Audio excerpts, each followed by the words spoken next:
Welcome to episode 4 of the Talent Intelligence podcast. Today we have Nicky O'Brien, the Human Resources Director at McCurrach, with us today. How are you, Nicky?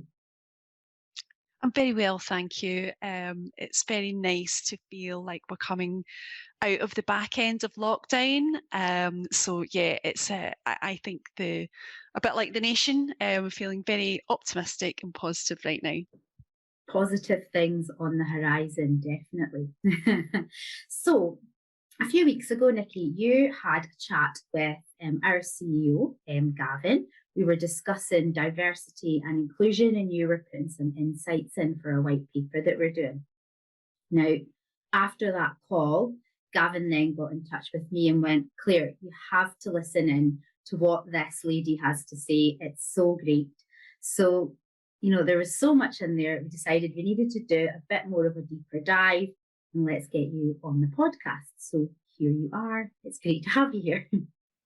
Thanks, it's great to be here, and it's one of my favourite topics. So I think anything that I can share to help the listeners, I suppose, make progress in their own agenda, again, can only be a positive move. Great, yeah, good to have you. So, I guess the first thing that we should do is set the scene. You have a long, illustrious career in HR, and you've been with McCurrach for 11 years? Not quite. It will be 9 in December. Wow. So still quite a fair bit of service. Can you tell us a little bit about how you got into HR and how you ended up working at McCurrach? Sure, no problem. So I started my working career pretty much straight into HR. I did a business degree at Strathclyde University, graduated with a degree in industrial relations, as it was called at the time. And at the time, the country was in a bit of a recession at the time. There wasn't an awful lot of graduate jobs. So I took an entry-level role as an administrator in an HR team. And sort of worked across various industries throughout the year, gradually working my way through all the different levels and jobs that you need to do to sort of get where you want to. Sort of worked in all in HR departments, but I've worked in the transport industry, I've worked in manufacturing, I've worked in public authorities. A lot of my time has been in financial services and banking. And then about 9 years ago, I made the change to move into sales and working with a company that represents some of the the big brands that you would know, that you've got in your cupboards back at home, and representing them for sales activities across the UK and Ireland. So it's been quite a varied and enjoyable journey, to get here. So I feel like I've learned a lot during that time. I'm still learning every day, which I think is the one thing that I love about HR. Great. Yeah, it's been definitely an interesting career you've had there. Can you also tell us a little bit about McCurrach and what it is they do, and what field you're in, and the size of the business? Sure. So we work across the UK and Ireland, and we have a large field team. We have about 780 people that work for us, and most of them, interestingly, are field-based. So we only have a very small number of people who are generally office-based, currently remote working. So most of our people are working a particular area, in a geographical area, and they will have a panel of stores that they look after that will be very familiar to the listeners. So we work in stores like Tesco, Asda, Sainsbury's, etc. But we also work in some of the tech stores as well, like Dixon's and John Lewis. So our company essentially work with some of the big brands in the UK. and we represent them in those retail stores. So our teams will go into the shops. They will make sure that the client's products have got visibility, literally visibility on the shelf. Make sure that the products are there. Make sure that the offers that are current are available, and that the store is ensuring that the client's products are on the shelf, available to buy, and presented in the in the way that the client wants it. So it's a really interesting role. There's not a lot of companies like us that do this kind of work, and it certainly, for me, it was it changed the way that I looked at supermarkets. When I go in and I see all the things on the shelf, and to me it just appeared like magic. But yeah, there's lots of different magic that goes on behind the scenes. So yeah, that's what we do. Hugely interesting, and a wonderful experience to get to work with some of the big food producers in the UK right now. I think before I had spoken to you, I don't think I'd even thought about that industry and what would go into it and what would be behind it. So yeah, it's a really interesting space that you operate in. Yes, and I do find myself going into shops and sort of tidying up the Kit Kats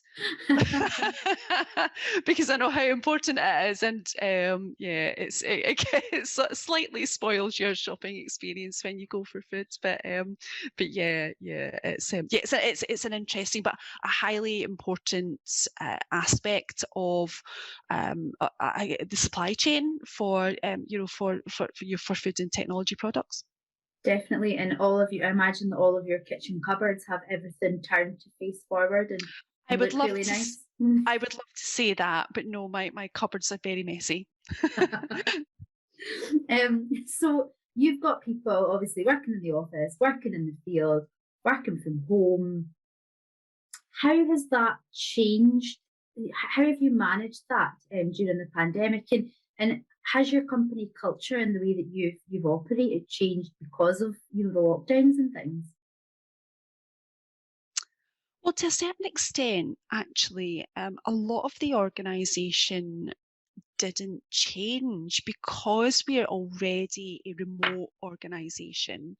Our people work from home already. They go straight from their home each day to the stores that they've planned to visit that day. So in some respects, operationally, when the pandemic happened, we were very quickly able to continue our operations as usual.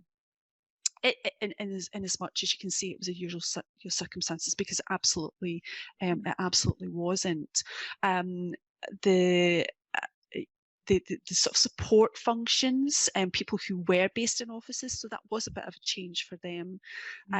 So I suppose working style wasn't overly impacted to a great extent. I mean, clearly the people that were in stores every day, particularly in the early days, people were very concerned about having to go out to work each day in stores. And if you remember at the start, there was a lot of confusion. There was groceries, people were panic buying, so that was a real concern for our people. And we had to put a lot of measures in place to ensure that those individuals were safe in store.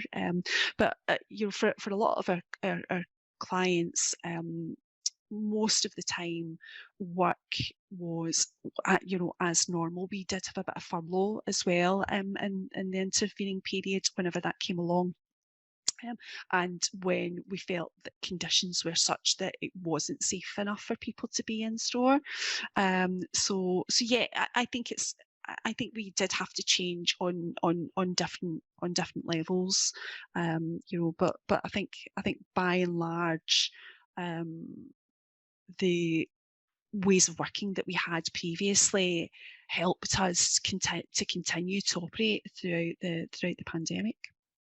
You were already basically set up to like for success already during the pandemic because of the way that you worked previously. So Indeed, yes. I mean, we do work in some of the non-essential retail stores, so department stores. So we have a big team of demonstrators, and store demonstrators, and as I say, like some of the tech products as well.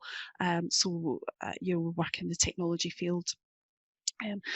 When those stores were closed, unfortunately, that did mean that some of our operations did have to stop. Yeah. So when I listened back to your conversation with Gavin on diversity, you had said that, you know, in the last year, your DE&I focus has really accelerated. And was that as a result of what happened during the year, or was it something you already had in place and perhaps that just helped accelerate it? I think it was definitely the latter. I don't think that the pandemic itself accelerated the D&I agenda. I think it just so happened that we started to gain momentum at the same time. And I think it was less about the pandemic, but more about some of the changes that we had made at the start of last year, perhaps even the previous year, around how we structured the way that we were organising our D&I agenda and changing the way that we were operating and changing the people that were involved. So I think it was just coincidental, but I feel like we have had a great year, our best year yet, on D&I activities. That's amazing. Now, one of the things I really wanted to ask you about was, I'm sure it's been a huge contributor to your success, is your DE&I task force, which makes everyone sound like heroes and heroines, which is really great. Can you tell me a bit about what the volunteers do? Sorry. A little bit about what the volunteers do, and also, you know, what McCurrach as a business has done to support that task force. Sure. So I think the big change that we made, that we have seen have such a positive effect on the diversity and inclusion agenda, is that we moved from a sort of model where D&I was driven more by HR than anything else, and we were having, if I'm honest, we were having pretty limited success with it. And we decided that we needed to change entirely the way that we were thinking about it. And we created some of these task forces. So it's not just D&I, but we have a sustainability task force, community task force, as well, and they've all been pretty successful. And I think the sort of secret sauce in all of that was we invited people to join the task forces who had lived experiences of what we were trying to change.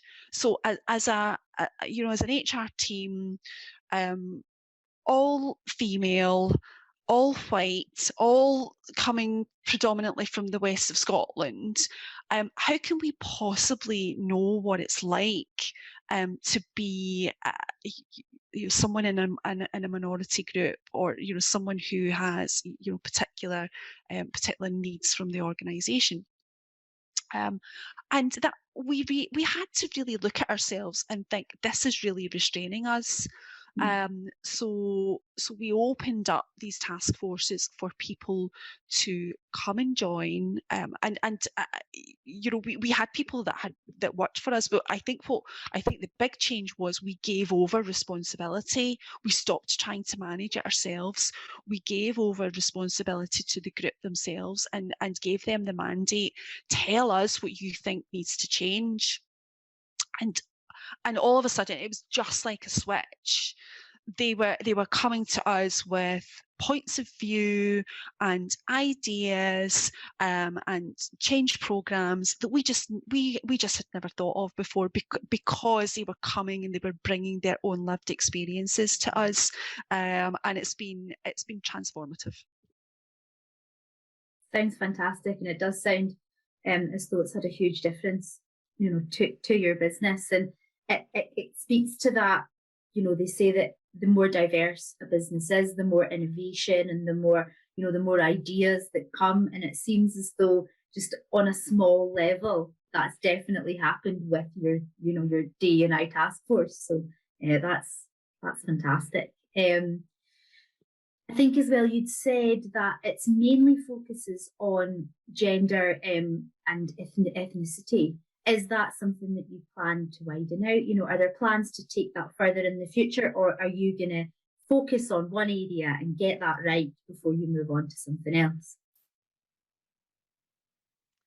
I think it's a great question.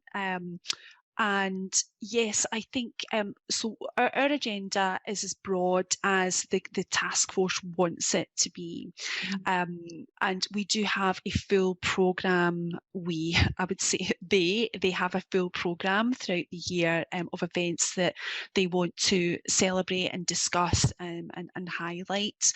And but I think what we were keen to do was sort of hyper prioritize a couple of areas, and we chose gender and ethnicity. And I think for some of the sort of very points that you've made around, sometimes you just need to give focus to a couple of topics, to I suppose activate change behind it. And the gender and ethnicity, they are the two topics of the moment right now. Not just, and I think as an organisation and as I think as a task force, we need to reflect what concerns society outside of our business as well. And I don't think it doesn't help anyone if we kind of section ourselves off and don't speak to the current concerns of the day. So yes, we'll sort of hyper focus on them for a period of time.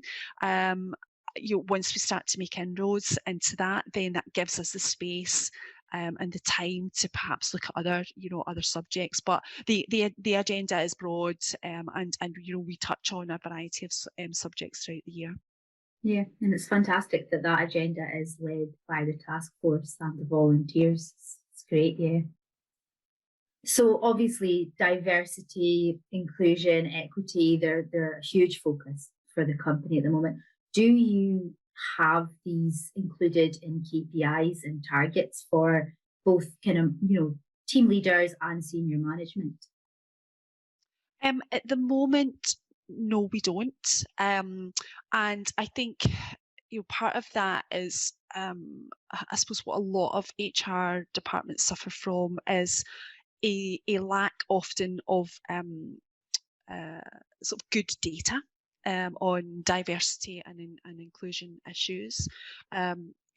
Gender is probably the easiest one for us to get, but it would be safe to say and honest to say that our data probably isn't robust enough for us to give people KPIs on it. What we are doing though, more at this sort of organisational level, is that as part of we're just about to go into a new strategy year on the 1st of July. We're setting ourselves as an exec team some goals and KPIs on D&I, because I think we as an exec team, we need to lead the way. So there's no point in giving targets and KPIs to our teams without understanding what we should be doing as a leadership team to improve diversity at work. So it's on the plan. And I think that's something that has I think that's something that's come from a lot of businesses, is that DE&I isn't just the focus of one department. It's not just HR, and it's not just board level. It's throughout the whole business. So it sounds as though that's something that McCurrach are definitely working on. I mean, we have set ourselves one target, which is which we've put out there and been very public with it. So we have a gender pay gap of 4% at the moment, which is, I mean, any gap is not great. Certainly much better than the average across the UK. But we've set ourselves a target to completely eradicate the gender pay gap by October 2023. So that's, you know, that's one thing that we feel is within our gift. It's measurable. We can understand, you know, how we get there and how we achieve that. So it's one data point. It's one target. It's quite a big one, but we thought, you know, I think we just need to put that out there, and you know, as a team, get momentum behind that to ensure that we achieve that in 2 years' time. Definitely, and that's not far away, is it, at all? It's not. It's No. not. No. And it requires investment as well, which again we have to work hard to release that investment to tackle that gap. As we discuss, you know, coming from the board down and the board's KPI, do you mind telling me, what does the McCurrach board look like in terms of gender and ethnicity diversity? Sure, yeah. So our board unusually is 2/3 women and 1/3 men. There are 8 of us, and we have one person, our Chief Technology Officer, Asim, has a different background to ourselves. He's of a different ethnicity. So we're probably a bit unlike most organisations in that actually at the top we are reasonably diverse. Mm-hmm. It's actually like when we get further down the organisation that we have to, those are the areas that we have to tackle. But yes, from at a board level, actually we are quite gender and ethnicity diverse right now. Definitely. Do you think that has had a positive effect on the business? I think it's had a hugely positive effect on the business. I think just more generally that the you know, our people can look at our board and hopefully relate in some way to us as individuals and as a collective. I think particularly on the female agenda, I think it's certainly had a positive effect. In that I think we are a place where women's issues are very, there's space there for us as an organisation to talk about women's issues, and I don't know that we're necessarily doing anything spectacularly different, but I think just you know, women in our organisation seeing women on the board means that it gives them that confidence to understand that this is a good place to have a career, and it's also a good place to talk about subjects like women and childcare, or the menopause, or or gender pay differentials, which we talk quite openly about. So I think it has had a huge positive effect. Definitely good for role models as well, because that's something that is a problem for a lot of businesses. If you have a woman working there, she's really career driven and wants to get on the board, but the board is made up of purely men and always has been, it definitely creates a barrier. So in terms of having positive role models at your company, that's definitely doing well with that. Yeah, we think so. Yeah. So throughout the kind of process of improving and really having a focus on diversity in the last year, what has been the main thing that has surprised you? I think what has surprised me most is the wealth and richness of viewpoints that we have in our organisation from one spectrum to the other. And by inviting people into the conversations, you always feel surprised about what you've learned from other people. I did some round table sessions for International Women's Day in March this year, and the subjects were suggested by women, but we invited men also along to attend. It was an open invitation. You could come along to these round tables, and I think what an awful lot of people said at the end of those round tables were, they were surprised that men and women, they actually had the same issues, they had the same hang-ups about themselves, and people said, actually, we're not really that different. We might be male or female, we might be mums or dads, but actually, in a lot of instances, we face the same challenges.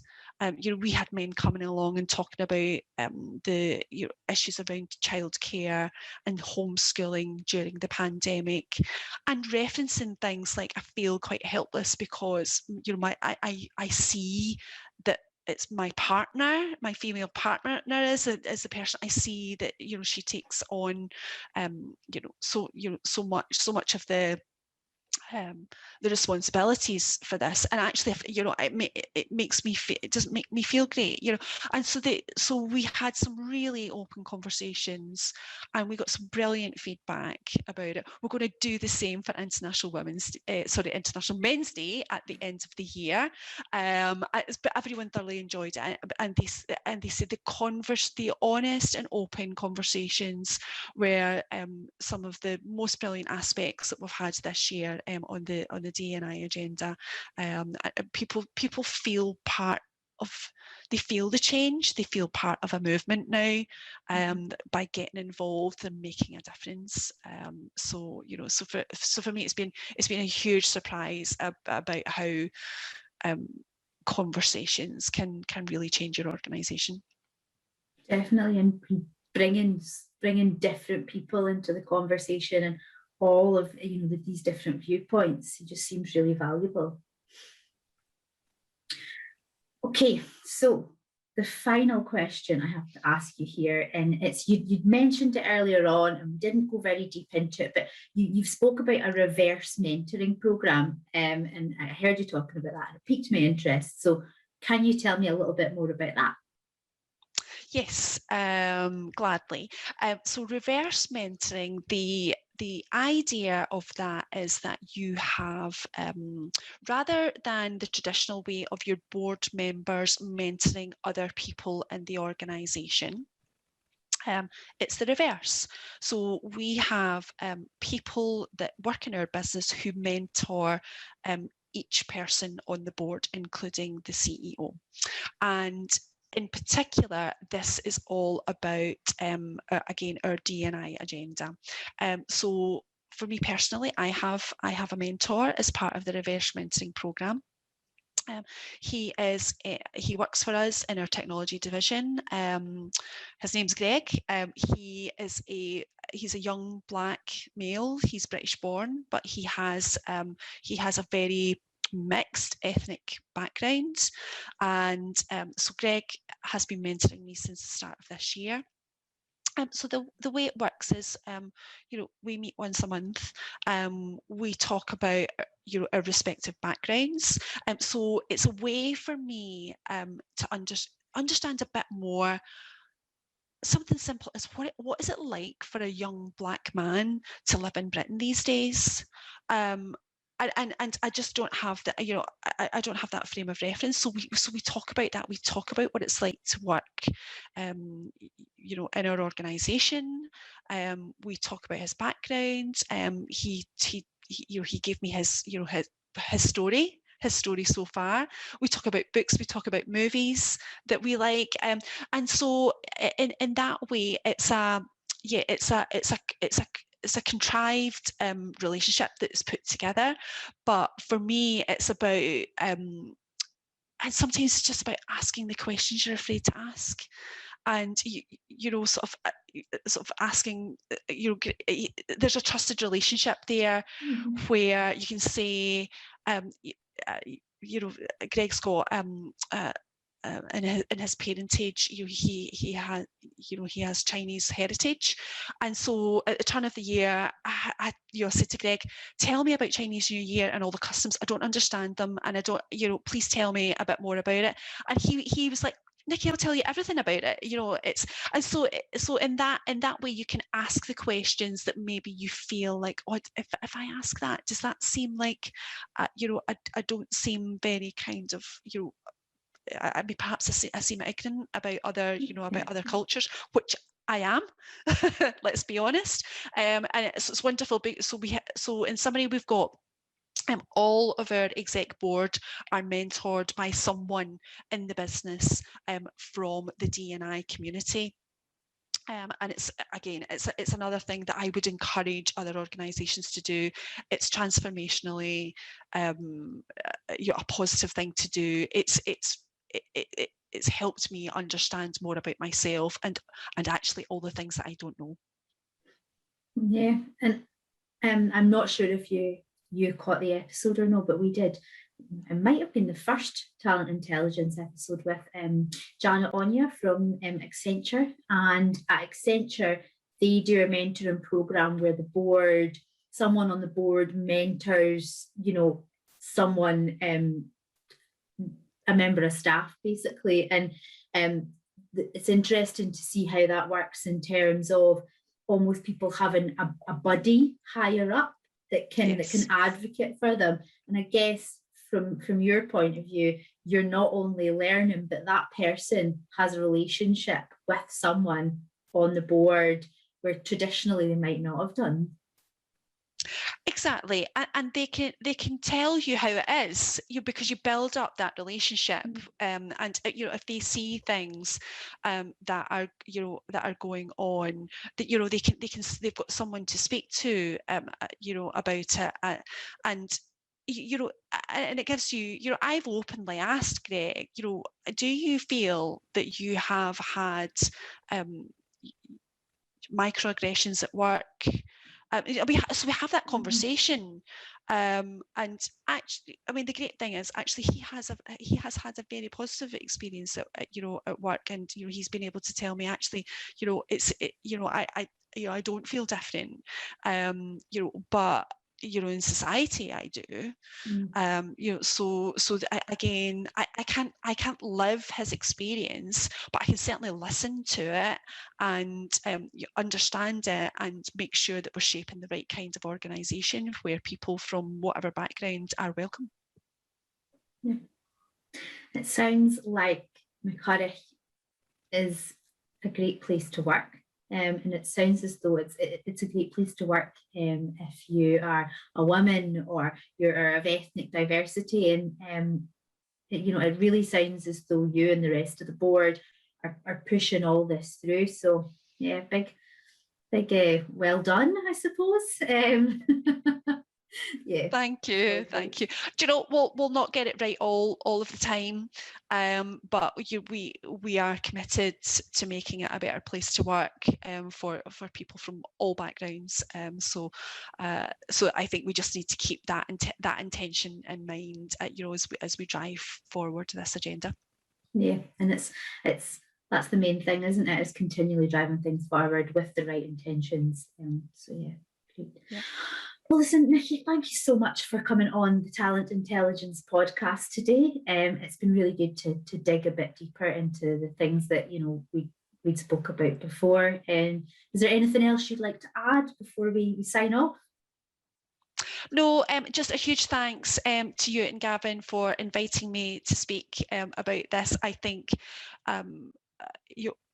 formats like this, I think, are a great way to take some of these messages out to other people. You know, it's not about one organisation. I think it's about us learning from each other. And I'm really open to anyone that listens to this podcast. If they want to get in touch, I'm happy to do that. And chat to anyone who is perhaps trying to get their agenda started and want some advice on it. So I'm completely open to that. But thank you for giving me this format to talk about it today. Great, and we will include your contact details below for anyone who does want to get in touch. So yeah, thank you so much for coming on. Have a lovely day, and I'm sure we'll catch up soon. Thanks, Claire. Bye for now.